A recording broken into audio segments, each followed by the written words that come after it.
Continuamos hoy nuestro estudio del capítulo 18 del segundo libro de Reyes. Y en nuestro programa anterior estábamos hablando del rey Ezequías. Y dijimos que había sido un rey sobresaliente porque ni después ni antes de él hubo otro como él entre todos los reyes de Judá. Fue un gran rey al cual Dios usó poderosamente. Y dijimos que por esa razón encontrábamos el relato de su vida 3 veces en el Antiguo Testamento. Lo encontramos en el segundo libro de Reyes, en el segundo libro de Crónicas y también en la profecía de Isaías. Vimos también que Ezequías había tratado de rebelarse contra Asiria, pero que no había tenido éxito. Y por esa razón tendría que pagar entonces rescate. Ahora, Sennacherib, dijimos, trató de aterrorizar el reino sureño de Judá y amenazó la ciudad de Jerusalén. Y vimos cómo Ezequías entregó toda la plata que fue hallada en la casa de Jehová y en los tesoros de la casa real. También quitó el oro de las puertas del templo de Jehová y de los quiciales que él mismo había cubierto con oro, y lo entregó todo al rey de Asiria. Continuaremos hoy considerando la segunda invasión de Judá por Sennacherib. Leamos los versículos 17 al 21 de este capítulo 18 del segundo libro de los Reyes.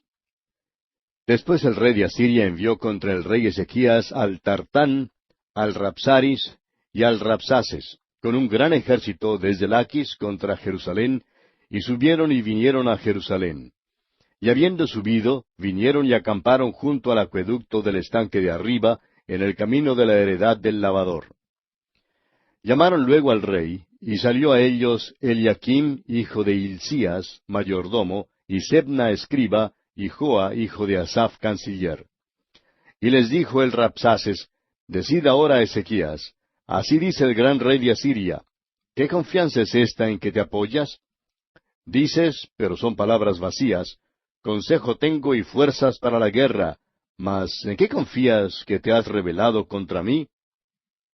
He aquí que confías en este báculo de caña cascada en Egipto, en el cual si alguno se apoyare, se le entrará por la mano y la traspasará. Tal es Faraón, rey de Egipto, para todos los que en él confían. Sennacherib trató de aterrorizar a Ezequías. Envió una delegación para que hablara con Ezequías. El rey, a su turno, envió oficiales al nivel de los delegados. El mensaje que Sennacherib envió a Ezequías era un directo desafío pagano contra Dios. Al parecer, Sennacherib creía que Ezequías se había aliado con Faraón. El Rabsaces le dijo que Judá se había equivocado al depender de Egipto para su ayuda. Y continuamos entonces leyendo en el versículo 22, Y si me decís, nosotros confiamos en Jehová nuestro Dios, ¿no es este aquel cuyos lugares altos y altares ha quitado Ezequías, y ha dicho a Judá y a Jerusalén, delante de este altar adoraréis en Jerusalén? Parece aquí que Sennacherib estuviera confundido. Cuando Ezequías quitó los lugares altos, Sennacherib creyó que estaba quitando los altares al Dios vivo y verdadero. No entendía que Ezequías estaba quitando de la tierra los altares e ídolos paganos, y que su acción era una acción de obediencia más bien que de sacrilegio. Los judíos solamente adoraban a Dios en un solo altar en Jerusalén. Se acercaban a Dios solo por medio de un sacrificio sangriento. Sin embargo, le pareció a Sennacherib que Ezequías había desechado a su Dios cuando más lo necesitaba. No se daba cuenta que el rey de Judá había obrado en oposición directa a las creencias y prácticas de los paganos, y por tanto, Sennacherib trató de caer en gracia entre los habitantes del pueblo y debilitar así las defensas de Ezequías. Y continuamos entonces leyendo los versículos 23 al 25 de este capítulo 18 del segundo libro de los Reyes. Ahora pues, yo te ruego que des rehenes a mi señor, el rey de Asiria, y yo te daré 2000 caballos, si tú puedes dar jinetes para ellos. ¿Cómo pues podrás resistir un capitán, al menor de los siervos de mi señor, aunque estés confiado en Egipto con sus carros y su gente de a caballo? ¿Acaso he venido yo ahora sin Jehová a este lugar para destruirlo? Jehová me ha dicho, sube a esta tierra y destrúyela.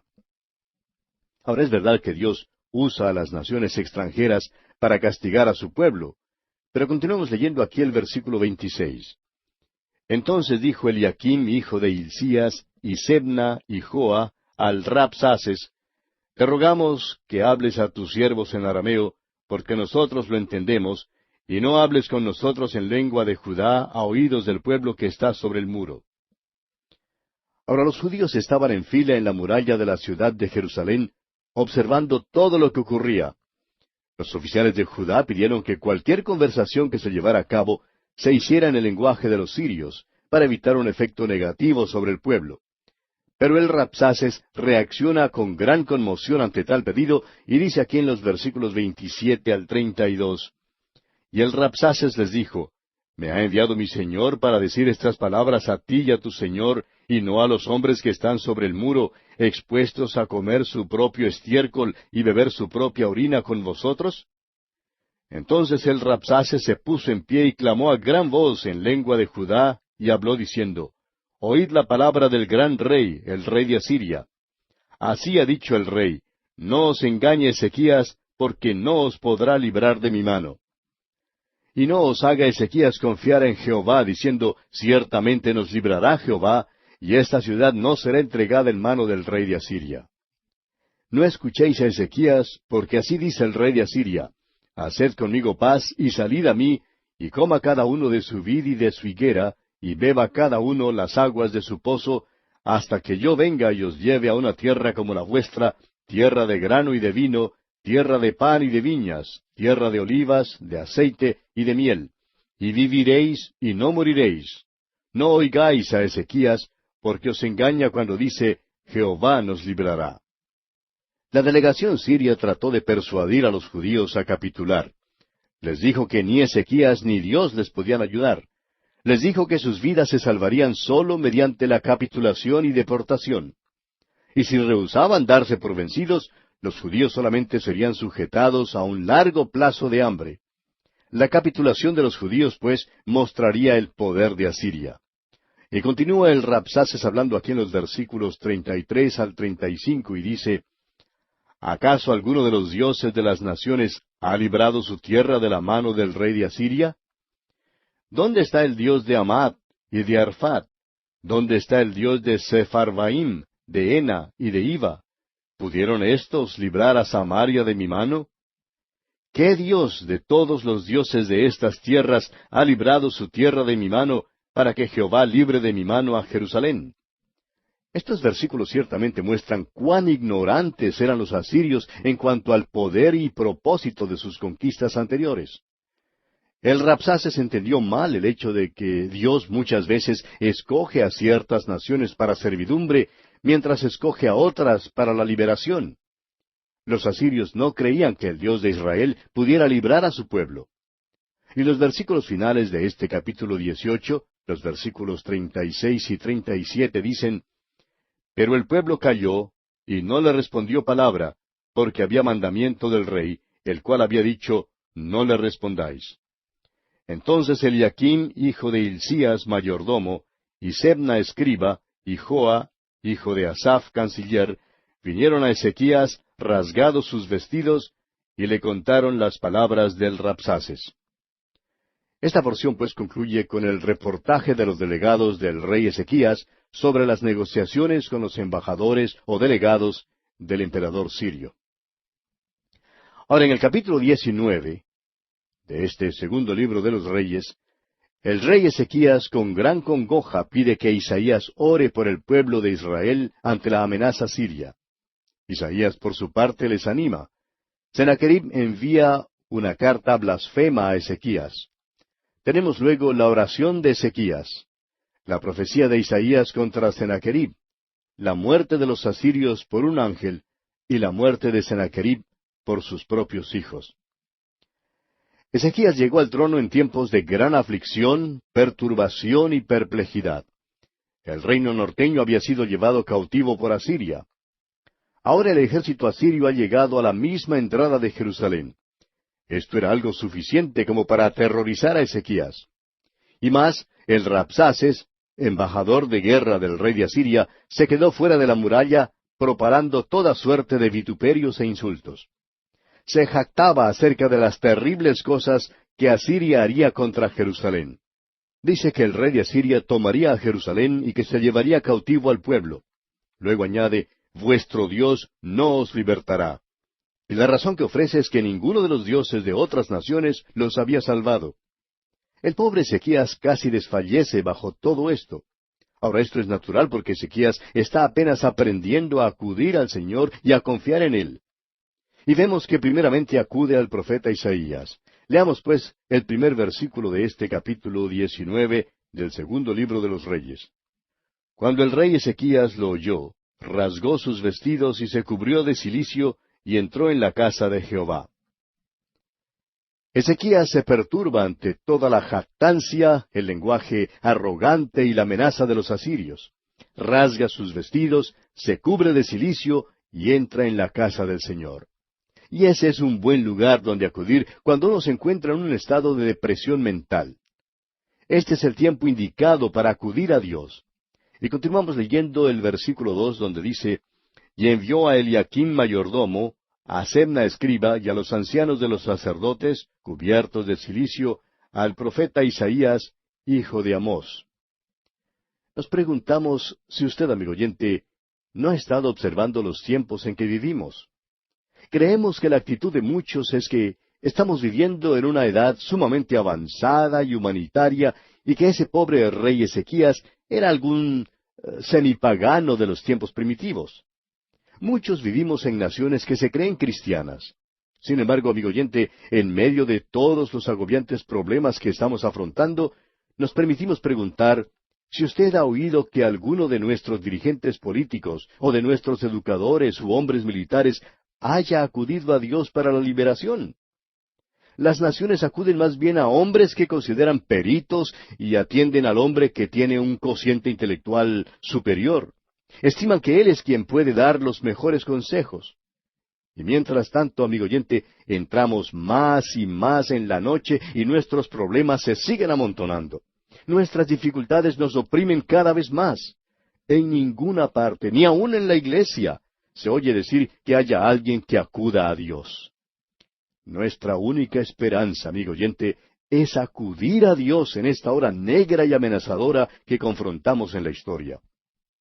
Aún hoy, en nuestra condición triste, sin embargo, no hay indicios de ningún retorno a Dios.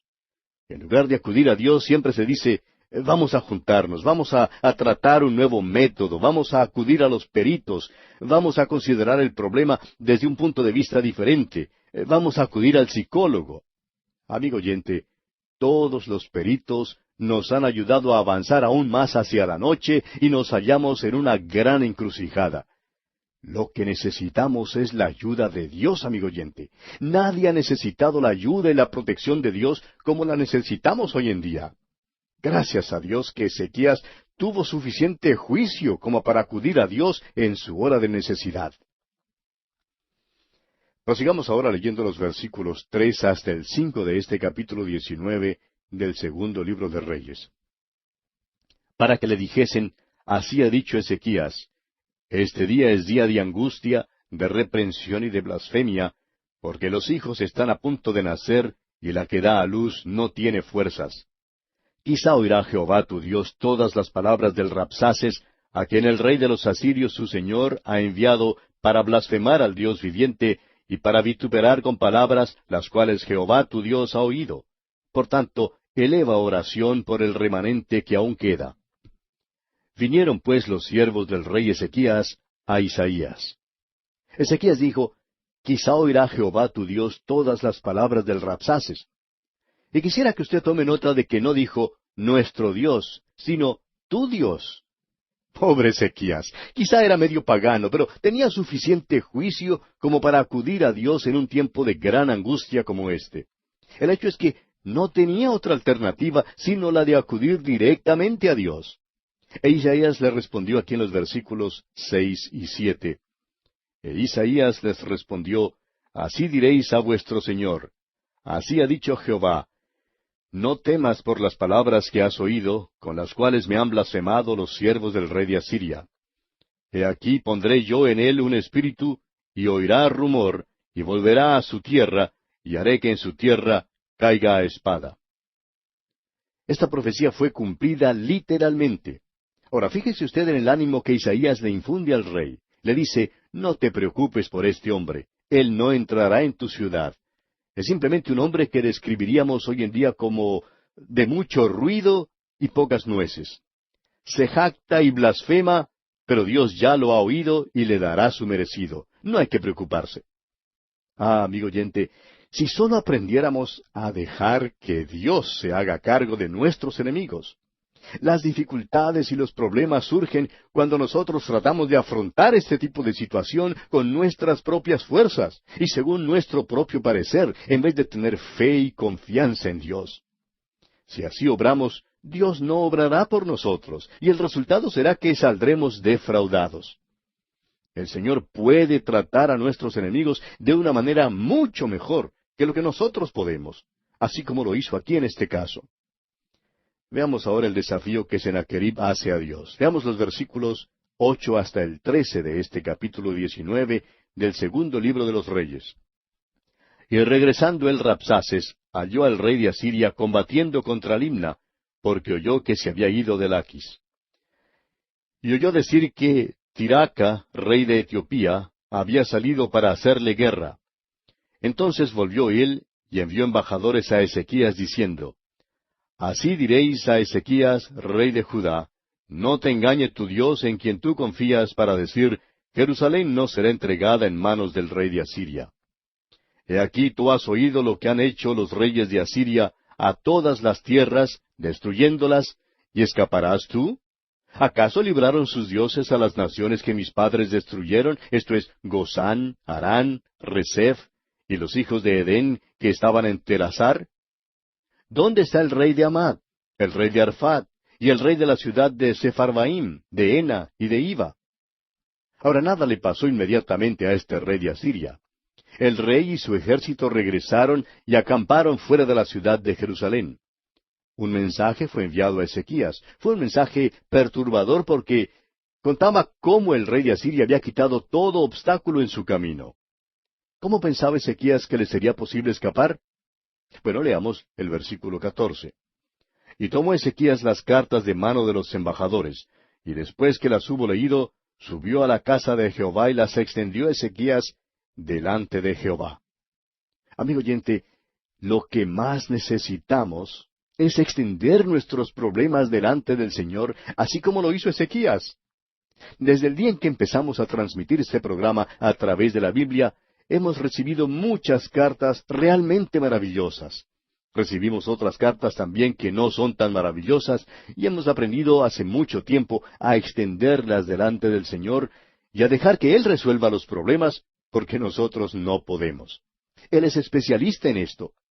Ezequías, pues, hizo lo sabio cuando extendió las cartas delante de Dios. Y proseguimos leyendo los versículos 15 al 19 de este capítulo 19 del segundo libro de los Reyes. Y oró Ezequías delante de Jehová diciendo, Jehová, Dios de Israel, que moras entre los querubines, solo tú eres Dios de todos los reinos de la tierra. Tú hiciste el cielo y la tierra. Inclina, oh Jehová, tu oído y oye. Abre, oh Jehová, tus ojos y mira, y oye las palabras de Sennacherib, que ha enviado a blasfemar al Dios viviente. Es verdad, oh Jehová, que los reyes de Asiria han destruido las naciones y sus tierras, y que echaron al fuego a sus dioses, por cuanto ellos no eran dioses, sino obra de manos de hombres, madera o piedra, y por eso los destruyeron. Ahora pues, oh Jehová, Dios nuestro, sálvanos, te ruego, de su mano, para que sepan todos los reinos de la tierra, que sólo tú, Jehová, eres Dios. Amigo oyente, debemos orar así como oró Ezequías. Martín Lutero oró así. Martín Lutero probablemente dijo algo como esto: Señor, oye mi oración, estén atentos tus oídos a la voz de mi súplica. Y luego siguió clamando a su Dios. ¿Ha sentido usted alguna vez que Dios no le escucha? Al parecer, Martín Lutero se sintió así a veces. Y así es como creemos que se sentía Ezequías aquí. El mensaje que Ezequías recibió era cierto en cuanto a que los asirios eran capaces de quitar todo obstáculo de delante de ellos. Ellos en verdad habían echado al fuego los dioses de las varias naciones que habían conquistado. Pero Ezequías no se equivocó en acudir al Señor. Y tenemos luego la segunda respuesta del Señor mediante Isaías. Leamos los versículos 20 al 23 ahora. Entonces Isaías hijo de Amós, envió a decir a Ezequías: Así ha dicho Jehová, Dios de Israel: Lo que me pediste acerca de Sennacherib, rey de Asiria, he oído. Esta es la palabra que Jehová ha pronunciado acerca de él. La virgen hija de Sión te menosprecia, te escarnece, detrás de ti mueve su cabeza la hija de Jerusalén. ¿A quién has vituperado y blasfemado? ¿Y contra quién has alzado la voz y levantado en alto tus ojos? Contra el Santo de Israel. Por mano de tus mensajeros has vituperado a Jehová y has dicho: Con la multitud de mis carros he subido a las alturas de los montes, a lo más inaccesible del Líbano. Cortaré sus altos cedros, sus cipreses más escogidos. Me alojaré en sus más remotos lugares, en el bosque de sus feraces campos. Vemos aquí entonces que Dios contesta la oración de Ezequías. Envía al profeta Isaías para decirle a Ezequías que su oración había sido escuchada, y que Dios destruiría al ejército de Asiria. Continuemos leyendo los versículos 24 al 28 de este capítulo 19 del segundo libro de Reyes. Yo he cavado y bebido las aguas extrañas, he secado con las plantas de mis pies todos los ríos de Egipto. ¿Nunca has oído que desde tiempos antiguos yo lo hice, y que desde los días de la antigüedad lo tengo ideado? Y ahora lo he hecho venir, y tú serás para hacer desolaciones, para reducir las ciudades fortificadas a montones de escombros. Sus moradores fueron de corto poder, fueron acobardados y confundidos. Vinieron a ser como la hierba del campo, y como hortaliza verde, como heno de los terrados, marchitado antes de su madurez. He conocido tu situación, tu salida y tu entrada, y tu furor contra mí. Por cuanto te has airado contra mí, por cuanto tu arrogancia ha subido a mis oídos, yo pondré mi garfio en tu nariz y mi freno en tus labios, y te haré volver por el camino por donde viniste. O sea que Dios le dijo a Asiria: Tú has entrado en mi tierra y te has jactado. Pondré entonces mi garfio en tu quijada y te sacaré de la tierra. Te daré una zurra y te mandaré a casa. Y leemos en el versículo 29 de este capítulo 19 del segundo libro de los Reyes: Y esto te daré por señal, oh Ezequías: Este año comeréis lo que nace de suyo, y el segundo año lo que nacerá de suyo, y el tercer año sembraréis y segaréis, y plantaréis viñas, y comeréis el fruto de ellas. El Señor se dirige ahora a Ezequías. Le describe un período de amplia cosecha de 3 años. En otras palabras, ellos podían disfrutar de lo que Asiria había sembrado, y sólo tendrían que sembrar ellos mismos al tercer año. Sennacherib y su ejército no estarían más allí para cosechar el fruto. Y continuamos leyendo en los versículos 30 al 32. Y lo que hubiere escapado, lo que hubiere quedado de la casa de Judá, volverá a echar raíces abajo y llevará fruto arriba. Porque saldrá de Jerusalén remanente, y del monte de Sión los que se salven. El celo de Jehová de los ejércitos hará esto. Por tanto, así dice Jehová acerca del rey de Asiria: No entrará en esta ciudad, ni echará saeta en ella, ni vendrá delante de ella con escudo, ni levantará contra ella baluarte. Dios le está diciendo a Ezequías que la ciudad de Jerusalén evadiría la destrucción y que el pueblo que sobreviviría a la invasión aumentaría en número. Dios estaba prediciendo el fracaso del sitio de Sennacherib. La estrategia y las tácticas arrasadoras de los asirios no tendrían éxito esta vez contra Jerusalén. O sea que el rey de Asiria no tendría éxito en su esfuerzo contra el pueblo de Dios. Y bien, amigo oyente, vamos a detenernos aquí por hoy porque se nos acabó el tiempo. Continuaremos, Dios mediante, en nuestro próximo programa.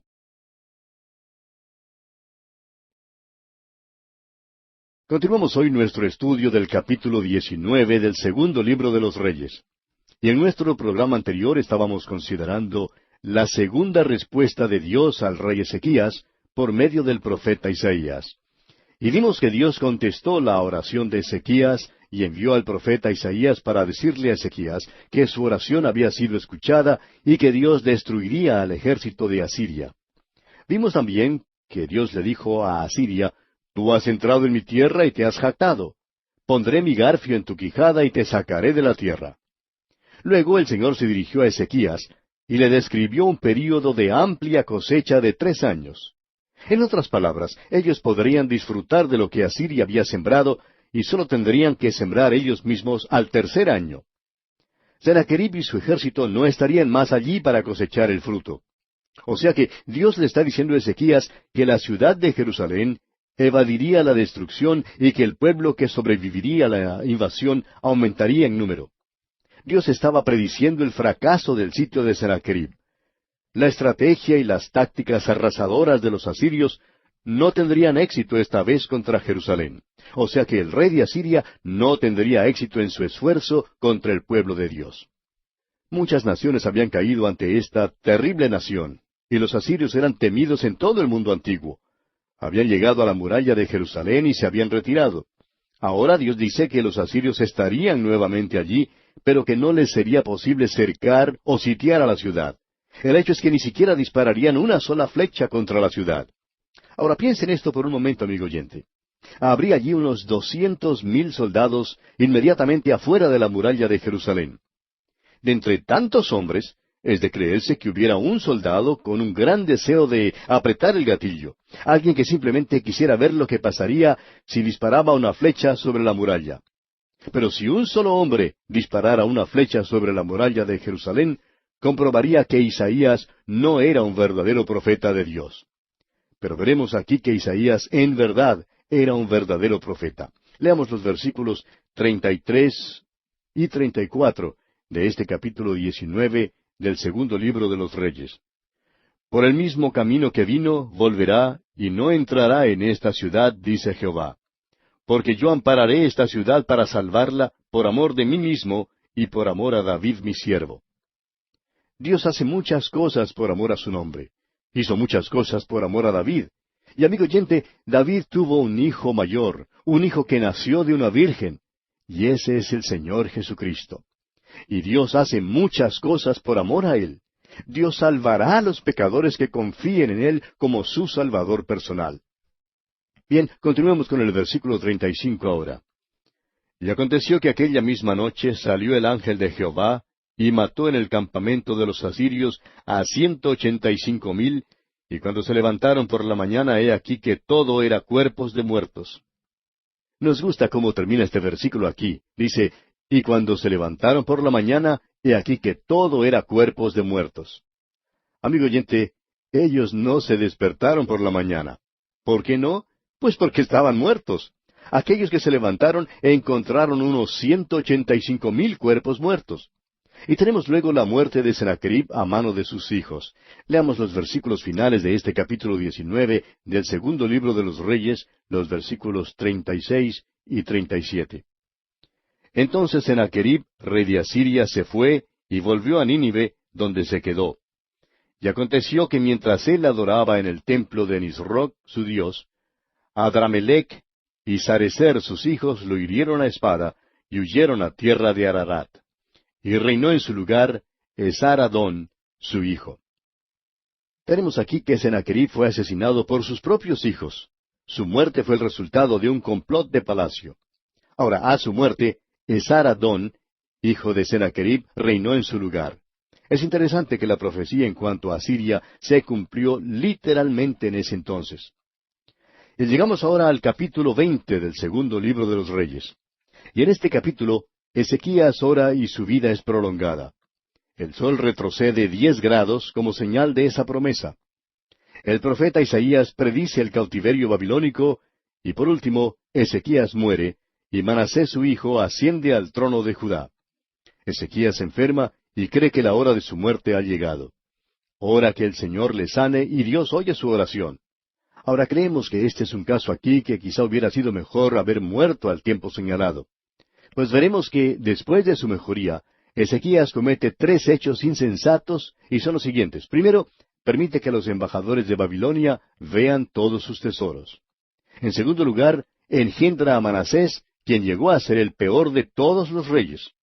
Y en tercer lugar, el corazón de Ezequías se llena de soberbia. Ahora, la historia en esta sección tiene importancia, y esto es evidente por el solo hecho de ser relatada 3 veces en la palabra de Dios. La tenemos aquí en el segundo libro de los Reyes, en el segundo libro de Crónicas y también en el libro del profeta Isaías. Comencemos pues considerando la enfermedad de Ezequías y su sanidad. Este capítulo 20 del segundo libro de los Reyes resalta el hecho de que Dios sí puede sanar al enfermo. Ahora no estaremos contemplando en nuestro estudio de este capítulo una sanidad fanática, sino una sanidad divina. Dios sanó a Ezequías, y amigo oyente, Dios sana de la misma manera en el día de hoy. Ezequías, como hemos visto, era un rey sobresaliente. No hubo ninguno como él después de David. Ninguno podría compararse con él. Hizo lo recto ante los ojos del Señor conforme a todo lo que David su padre hizo. Ese es el testimonio que tenemos en cuanto a él. Comencemos pues leyendo el primer versículo de este capítulo 20 del segundo libro de los Reyes. En aquellos días, Ezequías cayó enfermo de muerte. Y vino a él el profeta Isaías, hijo de Amós, y le dijo, Jehová dice así, ordena tu casa, porque morirás y no vivirás. Como ya hemos dicho, esta enfermedad de Ezequías se relata 3 veces en las Escrituras. La tenemos aquí en este capítulo 20 del segundo libro de los Reyes. También en el capítulo 32 del segundo libro de Crónicas, y finalmente en el capítulo 38 de la profecía de Isaías. Ahora, cada relato nos proporciona un detalle adicional que el otro no da. Creemos que fue una tarea difícil para Isaías entregarle una sentencia de muerte al rey Ezequías. De cualquier modo, amigo oyente, no importa quién sea usted, es difícil recibir las noticias de que va a morir, ¿no le parece? Ezequías, pues, no quería morir. Tampoco yo quiero morir. Y supongo que usted tampoco quiera morir. La muerte constituye noticia desalentadora. La sentencia de muerte está sobre cada uno de nosotros, aunque no sabemos el día ni la hora. El escritor a los Hebreos dice allá en el capítulo 9 de su carta, versículo 27, y de la manera que está establecido para los hombres que mueran una sola vez, y después de esto, el juicio. Esta es una cita divina. Aun si cada uno de nosotros supiéramos el momento exacto en que íbamos a morir, no cambiaríamos nuestro modo de vivir. Aún muchos hermanos dicen, bueno, la muerte es algo que viene por allá en el futuro. No me preocupo ahora por ella. Bueno, es verdad que no debemos preocuparnos por ella, pero sí debemos vivir sabiendo que ese será el fin definido. Hace algún tiempo se presentó el caso en que un médico le informó a un joven pastor que había desempeñado su pastorado en forma muy loable, que tenía cáncer y que sus días estaban contados. El hecho es que su caso era la reaparición del cáncer que antes había sido curado. El pastor decidió enviar una carta a algunos de sus amigos, en la que escribió, entre otras cosas, lo siguiente: En estos últimos pocos días he descubierto que cuando un cristiano de repente es confrontado con la sentencia de muerte, ciertamente empieza a evaluar en forma más real las cosas materiales, como por ejemplo, mi equipo de pescar, mis libros, el huerto. Ninguno de estos tienen tanto valor como lo tenían hace una semana. Ahora, teniendo esto en cuenta, vamos a seguir leyendo la historia de la enfermedad de Ezequías. Leamos los versículos 2 y 3 ahora. Entonces él volvió su rostro a la pared y oró a Jehová y dijo, Te ruego, Jehová, te ruego que hagas memoria de que he andado delante de ti en verdad y con íntegro corazón, y que he hecho las cosas que te agradan. Y lloró Ezequías con gran lloro. Ezequías volvió su rostro a la pared y oró al Señor. Creemos comprender cómo se sintió Ezequías. Supóngase usted que le informaran que tiene cáncer, y que ni usted ni el médico supiera cuál sería el resultado. El Dr. McGee, autor de estos estudios bíblicos, dijo que durante todo su ministerio ha visitado a quienes sufren de cáncer. A él le fue posible comprender que ellos sufrieran de cáncer, pero dijo que nunca le fue posible comprender que algún día él también lo padeciera. Confesó que se quedó aturdido cuando el médico le informó que tenía cáncer. No lo podía creer. Cuando finalmente tuvo que aceptar el hecho de que tenía cáncer, los médicos no le pudieron dar ninguna seguridad de que le podrían sanar completamente. Y añadió que ni aun en el tiempo en que vivía tuvo la certeza de que le podían curar. Y agrega, en verdad le hace a uno pensar en las cosas de una manera diferente. Muchos, observando la conducta del Dr. McGee, le preguntaron, ¿por qué se jubiló usted de la iglesia donde trabajaba como pastor? Y él respondió que Dios le concedió el privilegio de ser pastor de una iglesia en su apogeo de vitalidad y vigor, y de gozar del culto de la mitad de la semana más grande que jamás haya sido celebrado en estos tiempos. Y que él consideraba todo esto como un privilegio, pero que quería vivir de tal manera que agradara al Señor. Y decía, mi enfermedad me ha hecho cambiar de muchas maneras. En una ocasión, alguien le dijo al doctor Magui, parece que usted trata de matarse al continuar con su ministerio radial y al mismo tiempo tantas conferencias. Y su respuesta fue, ¿sabe usted que temo que si no lo hago, yo vaya a desagradar a mi Señor? Y no quiero desagradarle de ninguna manera. Y contaba que cuando estuvo en el hospital no tenía idea alguna de cuál sería el resultado de su enfermedad. Le dijo a la enfermera que no podía acostarse porque se sentía tan débil, pero en realidad no estaba débil físicamente, sino que tenía miedo. La enfermera le preguntó, ¿se siente mal? Y él le contestó que no, pero que estaba muy asustado. La enfermera era cristiana y solo sonrió. Cuando por fin se acostó en la cama, dice él que volvió su rostro a la pared, así como lo hizo Ezequías, y oró a Dios, y le dijo que no quería morirse. Y desde ese día en el hospital, cuando volvió su rostro hacia la pared, ha tratado de hacer todo lo que había sido posible para el Señor. Fue en ese entonces cuando le prometió al Señor que si le sanaba, Él enseñaría su palabra a donde quiera que fuera. Y eso es lo que ha tratado de hacer. Dijo él, no quiero desilusionar a mi Señor, porque no quiero que diga, bueno, amigo, tengo que llamarte a casa porque no estás ocupándote en lo que dijiste que ibas a hacer. Cuando uno se encuentra en una posición como esa, amigo oyente, tiene una perspectiva algo diferente de lo que tenía antes.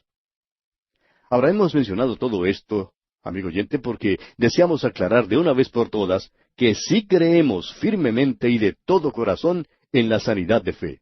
Creemos que Dios puede sanar hoy en día, pero no creemos en los sanadores de fe. Ahora ponga mucho cuidado porque voy a repetir esto otra vez. Creemos firmemente y de todo corazón en la sanidad de fe, pero no creemos en los sanadores de fe. Cuando nos enfermamos, amigo oyente, creemos que debemos acudir directamente a Dios en la oración y pedir que otros oren por nosotros también. Bien, permítanos ahora continuar con esta porción de las Escrituras. En el versículo 3 de este capítulo 20 del segundo libro de los Reyes, el rey Ezequías mencionó su perfecto corazón y sus buenas obras. Ahora no me sería posible decir lo mismo en cuanto a mí, pero a Ezequías creemos que le fue muy posible decirlo, pues en verdad él había caminado bien ante los ojos del Señor. Ahora observe usted lo que Dios hace aquí. Leamos los versículos 4 hasta el 6 ahora. Y antes que Isaías saliese hasta la mitad del patio, vino palabra de Jehová a Isaías diciendo, Vuelve y di a Ezequías, príncipe de mi pueblo, así dice Jehová el Dios de David tu padre, yo he oído tu oración, y he visto tus lágrimas, he aquí que yo te sano.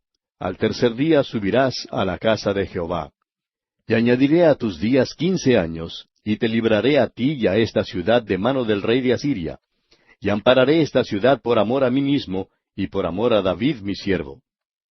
El Señor había visto las lágrimas de Ezequías, y estamos seguros que Él ha visto las lágrimas suyas y las lágrimas mías, amigo oyente. Ezequías había recibido la noticia de que iba a morir. Era un tiempo para llorar. Sin embargo, el Señor le informó al rey que sería sanado y que su vida sería prolongada durante unos 15 años más. Leamos ahora el versículo 7.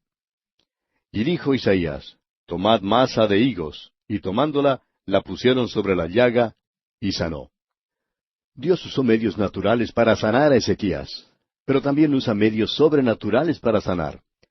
El apóstol Santiago dice allá en el capítulo 5 de su epístola, versículos 13 al 15, ¿Está alguno entre vosotros afligido? Haga oración. ¿Está alguno alegre? Cante alabanzas. ¿Está alguno enfermo entre vosotros? Llame a los ancianos de la iglesia y oren por él, ungiéndole con aceite en el nombre del Señor. Y la oración de fe salvará al enfermo, y el Señor lo levantará, y si hubiere cometido pecados, le serán perdonados. Ahora, hay dos maneras en que una persona puede ser ungida con aceite. Una es ceremonial y la otra es medicinal. Parece que muchos no lo comprenden, pero creemos que el apóstol Santiago está hablando aquí acerca de la unción medicinal. Creemos que Dios está diciendo mediante el apóstol Santiago que el médico debe ser llamado, pero que los diáconos de la iglesia también deben ser llamados para que puedan orar y que aquella oración levantará al enfermo. En el caso de Ezequías pusieron una masa de higos sobre la llaga. Creemos que el rey sufrió lo que nosotros hoy en día llamamos cáncer. Dios le dijo, voy a darte 15 años más de vida, pero mejor es que te pongan una masa de higos sobre esa llaga. No debemos pensar que es imprudente consultar con el médico cuando enfermamos. Amigo oyente, debemos ser cuerdos más bien que fanáticos. Si usted sufre de alguna enfermedad, amigo oyente, debe hacerle frente al hecho. Ezequías quería saber cuál era la realidad de los hechos, y Dios le habló claro y salvó su vida y le permitió vivir más tiempo. Continuemos leyendo ahora el versículo 8 de este capítulo 20 del segundo libro de los Reyes. Y Ezequías había dicho a Isaías, ¿qué señal tendré de que Jehová me sanará y que subiré a la casa de Jehová al tercer día? Ezequías pidió una señal que mostrara que su vida sería prolongada. Volviendo ahora al caso del Dr. Magee, él dijo que el Señor no le había dado ninguna señal que su vida sería prolongada. Él estaba desarrollando un estudio a través de la Biblia en 2 años y medio, y le pidió al Señor que le dejara terminar ese estudio, y dice que el Señor le permitió terminarlo. Luego comenzó un estudio de 5 años, y pidió al Señor que le permitiera también terminar ese estudio. Un amigo le dijo en cierta ocasión, cuando termine este estudio de 5 años, ¿por qué no comienza un estudio de 10 años? Claro que eso depende de mi Padre Celestial, dijo el Dr. Magee, pero quiero que me permita vivir por tanto tiempo como me sea posible. Claro que si Él me lleva, tendré que aceptar eso también. Lo que nosotros queremos no siempre es la voluntad de Dios. En la iglesia primitiva, por ejemplo, Santiago fue un mártir. Lo mataron a pedradas. Al contrario, Pedro fue librado de la cárcel. Ahora no sabemos por qué uno fue librado mientras el otro tuvo que ser mártir. Todo eso queda en la providencia de Dios y queremos que su voluntad sea hecha.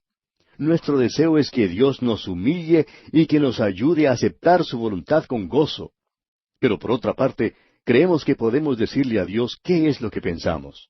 Creemos que podemos decirle cuáles son nuestros deseos con respecto a cierta situación. Y luego, dejar que el Señor maneje las cosas. Bien, prosigamos con los versículos 9 hasta el 11 de este capítulo 20 del segundo libro de los Reyes.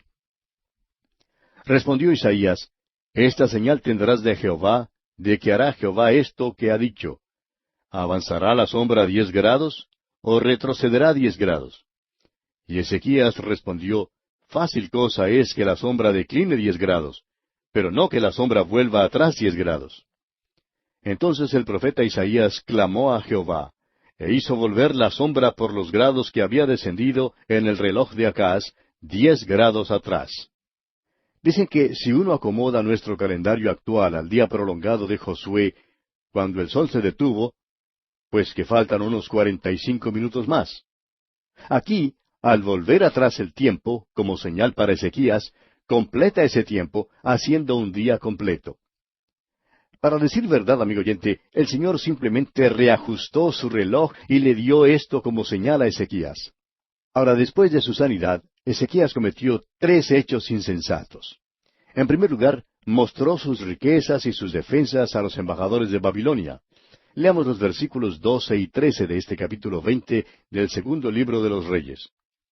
En aquel tiempo, Merodac-Baladán, hijo de Baladán, rey de Babilonia, envió mensajeros con cartas y presentes a Ezequías, porque había oído que Ezequías había caído enfermo. Y Ezequías los oyó y les mostró toda la casa de sus tesoros, plata, oro y especias, y ungüentos preciosos, y la casa de sus armas, y todo lo que había en sus tesoros. Ninguna cosa quedó que Ezequías no les mostrase, así en su casa como en todos sus dominios. Ahora este fue un gesto amable. La realeza de Babilonia envió a Ezequías un regalo y un mensaje deseándole que se mejorara. Luego, Ezequías hizo una cosa insensata. Dejó que los embajadores de Babilonia vieran todos los tesoros que Salomón había reunido. Las riquezas del mundo estaban allí. Por lo común no se sabía dónde se guardaban estas riquezas, pero Ezequías fue magnánimo. Babilonia le había enviado una tarjeta deseándole que se mejorara, y por esa razón decidió mostrar los tesoros a estos embajadores babilónicos. Pero Dios no se agradó de este acto insensato de Ezequías, y veamos lo que dice aquí en los versículos 14 al 17. Entonces el profeta Isaías vino al rey Ezequías y le dijo, ¿qué dijeron aquellos varones y de dónde vinieron a ti? Y Ezequías le respondió, de lejanas tierras han venido, de Babilonia. Y él le volvió a decir, ¿qué vieron en tu casa? Y Ezequías respondió, vieron todo lo que había en mi casa, nada quedó en mis tesoros que no les mostrase. Entonces Isaías dijo a Ezequías, oye palabra de Jehová. He aquí vienen días en que todo lo que está en tu casa y todo lo que tus padres han atesorado hasta hoy será llevado a Babilonia sin quedar nada, dijo Jehová. Ezequías dio una excursión a los embajadores de Babilonia. Los recibió a lo grande y les mostró todo. Estas visitas, claro, hicieron un inventario de todas las riquezas y lo llevaron de vuelta a Babilonia para aguardar el tiempo cuando necesitaran oro. Entonces, cuando necesitaran más tesoros, pues vendrían al reino de Ezequías. Y continúa el Señor hablando por medio del profeta Isaías y dice en los versículos 18 y 19, y de tus hijos que saldrán de ti, que habrás engendrado, tomarán y serán eunucos en el palacio del rey de Babilonia. Entonces Ezequías dijo a Isaías, la palabra de Jehová que has hablado es buena. Después dijo, habrá al menos paz y seguridad en mis días. Isaías le dice a Ezequías lo que le pasará a su descendencia. Serán llevados cautivos y llegarán a ser eunucos en el palacio del rey de Babilonia. Pero no nos gusta la respuesta que Ezequías le dio a Isaías. En realidad, no constituyó ninguna confesión de pecado. Quiso más bien la paz en sus propios tiempos y no mostró ningún interés en su descendencia sobre la cual caería la catástrofe venidera. Los dos últimos versículos de este capítulo 20 del segundo libro de los Reyes nos hablan de la muerte de Ezequías, aspecto que dejaremos para nuestra consideración en nuestro próximo programa, Dios mediante, porque nuestro tiempo por hoy ya ha concluido.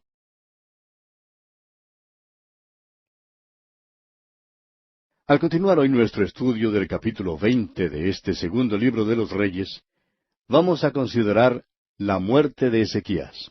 Estamos ya al final de este capítulo y vamos a comenzar hoy leyendo los versículos 20 y 21. Los demás hechos de Ezequías y todo su poderío, y cómo hizo el estanque y el conducto y metió las aguas en la ciudad, ¿no está escrito en el libro de las crónicas de los reyes de Judá? Y durmió Ezequías con sus padres, y reinó en su lugar Manasés, su hijo. Ahora es posible que sea malo decir lo que vamos a decir, pero creemos que habría sido mejor si Ezequías hubiese muerto al tiempo señalado. Él cometió 3 hechos disparatados después que Dios prolongó su vida. En primer lugar, mostró sus tesoros a Babilonia. Esto ocasionó gran dificultad en el futuro. En segundo lugar, engendró a Manasés, quien llegó a ser el rey más malo de todos. Y en último lugar, en sus últimos años, manifestó una arrogancia casi insolente. Su corazón se llenó de soberbia. Allá en el segundo libro de Crónicas, capítulo 32, versículo 25, leemos, Mas Ezequías no correspondió al bien que le había sido hecho, sino que se enalteció su corazón, y vino la ira contra él y contra Judá y Jerusalén. Es por esto que decimos que quizá hubiera sido mejor si Ezequías hubiera muerto en el tiempo originalmente señalado por Dios. Es por eso que debemos tener mucho cuidado. El Señor nos ha salvado y no debemos hacer nada que le cause oprobio. Amigo oyente, este capítulo 20 del segundo libro de los Reyes es un capítulo maravilloso. Tenemos un maravilloso Padre Celestial, ¿no le parece? ¿Está usted enfermo? No acuda a algún hombre o mujer. ¿Cuán engañoso es eso? Acuda a su Padre Celestial. Él es el gran médico, el médico por excelencia. Lleve su enfermedad, lleve su caso al perito, al especialista. Y Dios sí manejará las cosas en el caso suyo como deben ser manejadas. Y pasamos ahora al capítulo 21 del segundo libro de los Reyes. Y en este capítulo tenemos el reinado de Manasés, su gran idolatría y su maldad, la cual ocasiona profecías contra Judá. Tenemos también el reinado malo de Amón, quien es asesinado por sus siervos, y los asesinos son a su vez muertos por el pueblo. Luego Josías es hecho rey. Manasés, hijo de Ezequías, es el rey más malo de todos, aún sobrepasando a Acab y a Jezabel.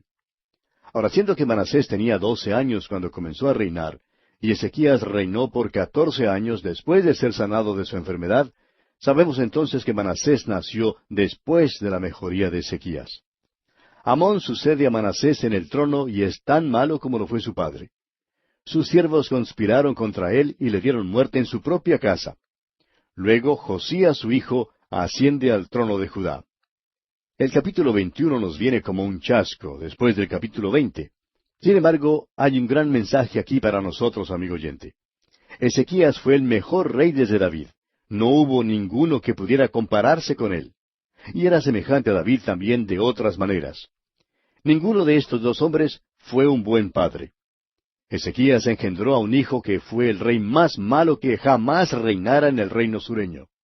A la verdad, le angustia a uno leer acerca de Manasés, hijo de Ezequías, saliendo así como salió. Ahora no podemos confirmar la declaración que vamos a hacer, pero creemos que la gloria Shekinah, la que Ezequiel vio en una visión, partió durante el reinado de Manasés. Al parecer, la gloria Shekinah estuvo presente durante el principio del reinado de Manasés. Y no vemos ningún evento después de su reinado que hubiera causado la partida de la presencia visible de Dios. Cuando la presencia de Dios se apartó del templo, éste llegó a ser un lugar desolado. Así como nuestro Señor lo dijo en sus tiempos, el templo fue dejado desierto por Dios. El Señor Jesucristo dijo allá en el Evangelio según San Mateo, capítulo 23, versículo 38, He aquí vuestra casa os es dejada desierta. Ahora esta es nuestra propia especulación y nuestra propia opinión, pero creemos que la gloria de Dios se apartó durante el reinado de este pícaro Manasés. Bien, comencemos entonces leyendo el primer versículo de este capítulo 21 del segundo libro de los Reyes. De 12 años era Manasés cuando comenzó a reinar, y reinó en Jerusalén 55 años. El nombre de su madre fue Hepsiba. Manasés empezó su reinado siendo un niño de 12 años, y era pícaro. Ahora alguien dirá, es joven y ya le pasará con la edad. Bueno, no le pasó con la edad, amigo oyente. El hecho es que fue de mal en peor. Reinó por 55 años, y Dios le dio muchas oportunidades para cambiar sus caminos. Dios, amigo oyente, siempre es paciente. Dios no quiere que ninguno perezca. Ahora notamos aquí que el nombre de la madre de Manasés se menciona. Se llamaba Hepsiba. Y ella tendrá que aceptar la responsabilidad por el comportamiento de su hijo. Si hay alguna gloria, ella recibirá esa gloria también. Puede haber sido una maravillosa madre, eso no lo sabemos. No sabemos cómo es que Hepsiba crió a este muchacho, pero el hecho es que Manasés fue un pícaro. Leamos ahora el versículo 2. E hizo lo malo ante los ojos de Jehová, según las abominaciones de las naciones que Jehová había echado de delante de los hijos de Israel. Manasés fue tan malo como cualquier pagano que Dios expulsó de la tierra, cuando trajo a esa tierra a su pueblo. Y continuamos leyendo el versículo 3. Porque volvió a edificar los lugares altos que Ezequías su padre había derribado, y levantó altares a Baal, e hizo una imagen de acera, como había hecho Acab, rey de Israel, y adoró a todo el ejército de los cielos, y rindió culto a aquellas cosas. Ahora Ezequías había destruido los lugares altos de adoración. Todo su trabajo se frustró porque ahora Manasés volvió a erigir esos altares a Baal. Manasés adoraba a todo el ejército de los cielos y lo servía. Y eso quiere decir que adoraba al sol, la luna, las estrellas y todo el ejército de los cielos. Esta adoración tenía mucho en común con la adoración pagana más tarde de los dioses griegos como Apolo y Diana y muchos otros. Ahora alguien dirá, pero vivimos en unos tiempos muy distintos. La verdad es que no vivimos en tiempos muy diferentes, amigo oyente. Se puede entrar en casi cualquier tienda hoy en día para comprar un paquetito cuyo contenido puede informarle bajo cuál estrella nació usted y todo en cuanto a usted mismo. Hay muchos que hoy en día todavía adoran al ejército de los cielos. Pero debemos recordar que hoy en día, tal como entonces, todo esto es abominación contra Dios y su Hijo Jesucristo. Bien, continuemos ahora con los versículos 4 hasta el 8. Asimismo edificó altares en la casa de Jehová, de la cual Jehová había dicho, Yo pondré mi nombre en Jerusalén. Y edificó altares para todo el ejército de los cielos en los dos atrios de la casa de Jehová. Y pasó a su hijo por fuego, y se dio a observar los tiempos, y fue agorero, e instituyó encantadores y adivinos, multiplicando así el hacer lo malo ante los ojos de Jehová para provocarlo a ira. Y puso una imagen de acera que él había hecho en la casa de la cual Jehová había dicho a David y a Salomón su hijo, Yo pondré mi nombre para siempre en esta casa y en Jerusalén, a la cual escogí de todas las tribus de Israel. Y no volveré a hacer que el pie de Israel sea movido de la tierra que di a sus padres, con tal que guarden y hagan conforme a todas las cosas que yo les he mandado, y conforme a toda la ley que mi siervo Moisés les mandó. Manasés desafió al Dios Todopoderoso. Edificó altares paganos en la misma ciudad de la cual Dios había dicho, Yo pondré mi nombre aquí, y no quiero que edifiquen aquí otros templos paganos. Y claro que Jerusalén era esa ciudad. Y no solo eso, no solo edificó altares paganos en la ciudad, sino que los edificó hasta en el mismo templo. Aún hizo que sus propios hijos pasaran por el fuego. Esto quiere decir que reavivó el sacrificio humano en aquel entonces. Tenía la costumbre de calentar al rojo vivo una imagen y luego meter en ella a un bebé. Lo que hacían, pues, era nada menos que satánico. Ahora esta gente no lo sabía, pero se estaban preparando para viajar. Dios los había puesto en aquella tierra prometida y había prometido guardarlos allí con tal que le obedecieran. Pero no obedecieron y por tanto veremos que muy pronto serán llevados cautivos a Babilonia. Continuemos ahora leyendo el versículo 9 de este capítulo 21 del segundo libro de los Reyes. Mas ellos no escucharon, y Manasés los indujo a que hiciesen más mal que las naciones que Jehová destruyó delante de los hijos de Israel. Ahora no es que Manasés fue tan malo como los paganos, sino que fue peor que los paganos. Y tenemos noticias para él. El pueblo se irá de esta tierra. Dios no permitió que se queden allí, debido a su maldad.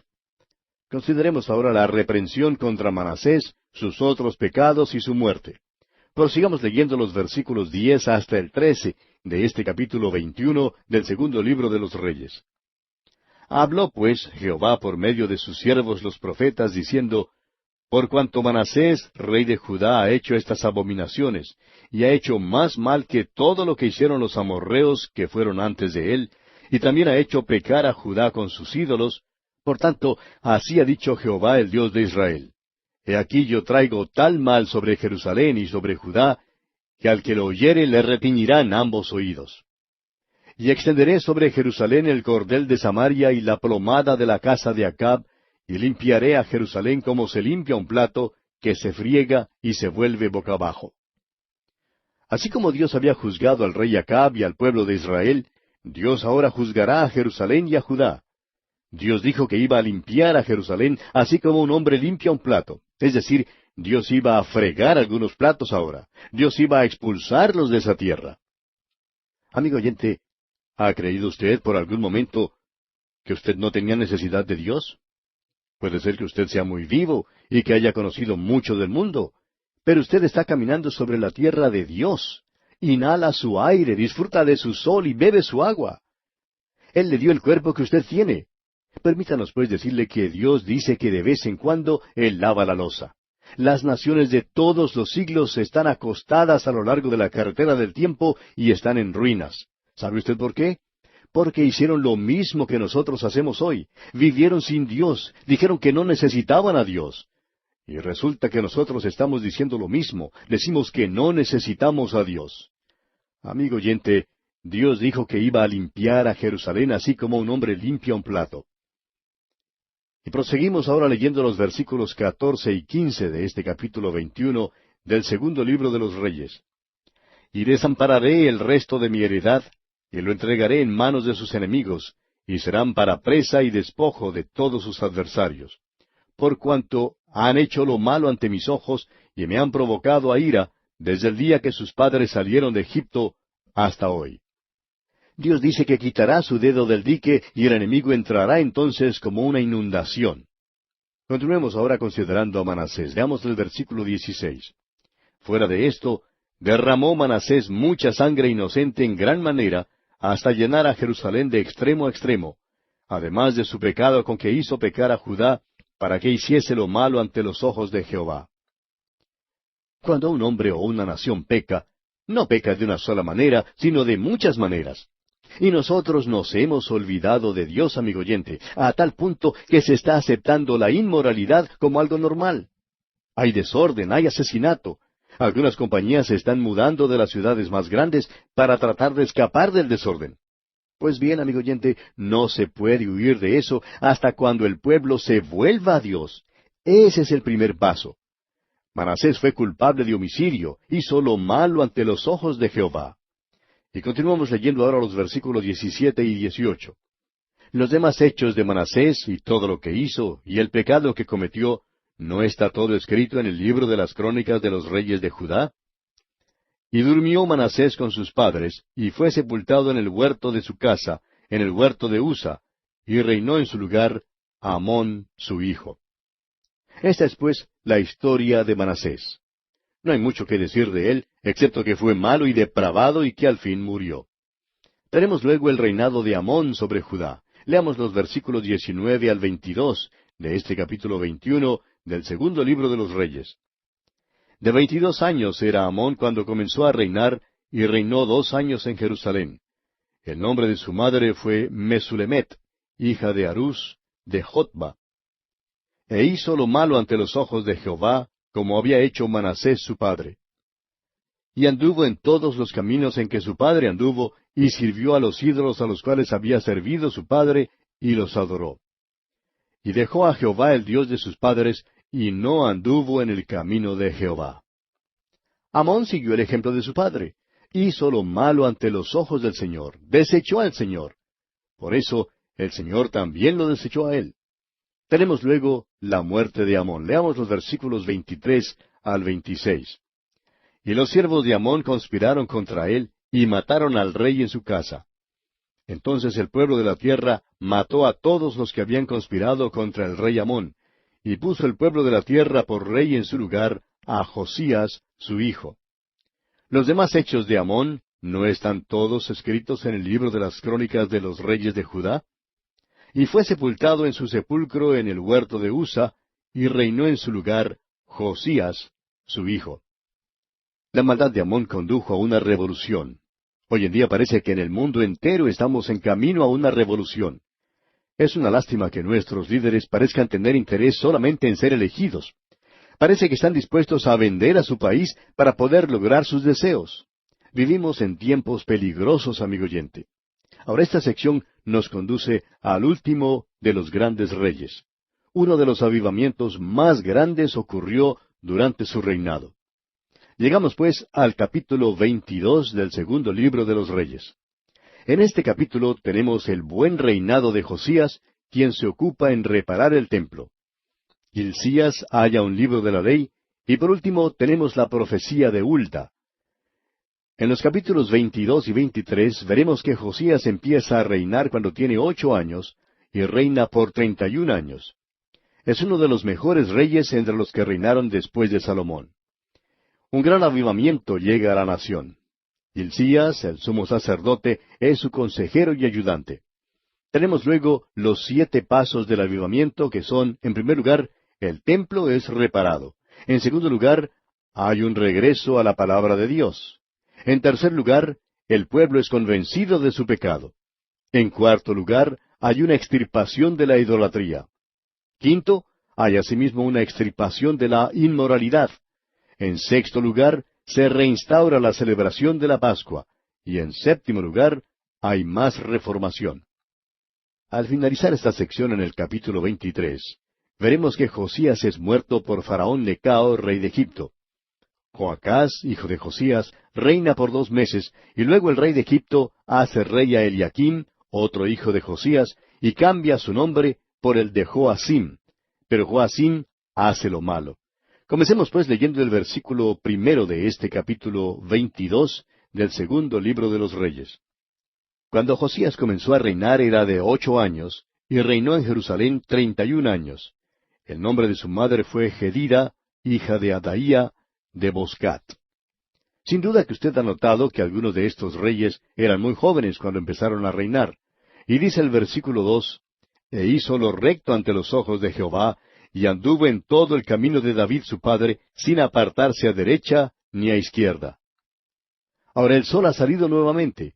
La luz brilla una vez más en esa tierra. Josías ha llegado al trono. Este rey dirigió un movimiento que resultó en el avivamiento más grande que este pueblo jamás experimentara después de los días de David y Salomón. Ahora Josías es rey sobre el reino de Judá en el sur. Usted recordará que el reino del norte ya había sido llevado al cautiverio. Fueron llevados cautivos durante el reinado de Ezequías en el sur, quien fue otro rey benigno y sobresaliente. Luego Manasés y Amón, ambos reyes malvados, llegaron al trono de Judá. Ahora Josías está en el trono, y leemos que reinó por 31 años y fue buen rey. Durante su reinado, Nahum, Habacuc, Sofonías y Jeremías sirvieron como profetas. Ahora pensamos entresacar de esta porción algunos pasajes que indican la manera en que Josías reinó y cómo vino el avivamiento. Es nuestra firme convicción hoy que lo único que puede salvar a la humanidad es la pronta venida de Cristo o un reavivamiento. Habrá entonces o reavivamiento o revolución. Hay corrupción en los gobiernos en todos los niveles. Hay corrupción en todas las organizaciones. La inmoralidad y el desorden abundan. Prevalecen el sexo, el licor, las drogas, revistas asquerosas, películas obscenas, escándalos y motines. La humanidad se revuelca como cerdo en una pocilga. Somos como el hijo pródigo en una provincia apartada que se encontró en el chiquero con los cerdos. Tenemos pues que escoger entre reavivamiento o la revolución. Los partidos políticos están dispuestos a vender la primogenitura de sus países para poder quedarse en el poder. La Iglesia, por su parte, hoy en día está bajo la plaga de la apostasía. El liberalismo tiene un lugar de predominio en la Iglesia organizada. Hay muchos que niegan en forma descarada la palabra de Dios, aun en los llamados círculos evangélicos. La palabra de Dios ha sido perdida en la Iglesia. Algunos ateos se encuentran hasta en los púlpitos. Lo primero que tenemos que reconocer, amigo oyente, es que el reavivamiento es personal e individual. No creemos que el reavivamiento empiece como un movimiento en masa. No creemos que haya comenzado así en el pasado. Lo que necesitamos hoy, amigo oyente, no es que los políticos llamen aviesos a otros políticos. Lo que necesitamos es que un político diga, me he equivocado, pienso volverme a Dios ahora. Luego necesitamos otros políticos que sigan ese ejemplo. Sería extraño y tememos que hasta asustaría a nuestras naciones.